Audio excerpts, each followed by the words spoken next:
Mae Rebecca Morgan ydw I, a dyna yn Brifysgol Abertawe yn astudio gradd yn y Gymraeg, a des I trwy'r system glirio.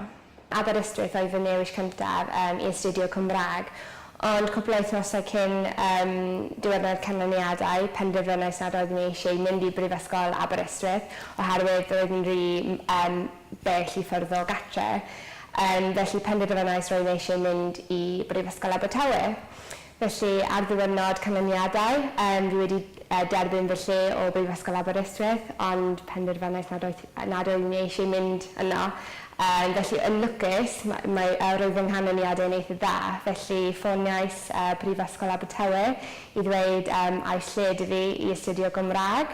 Ac yn lwcus, ffonodd Brifysgol Abertawe yn ôl I ddweud, mae lle dy fi I astudio Gymraeg. Roedd cymysg o emosiynau I ddweud y gwir. Roedd lot o panic ac oherwydd ar rhyw raddau does dim lle dy fi yn y brifysgol o gwbl. Ond dwi'n ddim yn hapus o gwbl I gael lle yn Aberystwyth, ond ar ôl Brifysgol Abertawe wedi ffonio fi, roedd yn hapus iawn.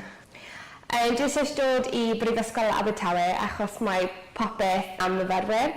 Mae ddiltiad y traeth sy'n hyfryd iawn. Mae nightlife yn amazing gyda Wine Street a'r undeb myfyrwyr. A mae teimlad gyfeilgar I campws a phob aelod o staff. Mae fy nghyngor yw, mae pobl yn meddwl bod y system clirio ar gyfer pobl sydd ddim yn cael canlyniadau da, ond does dim hynny yn wir o gwbl. Mae'r prifysgol yn helpu chi trwy'r system clirio.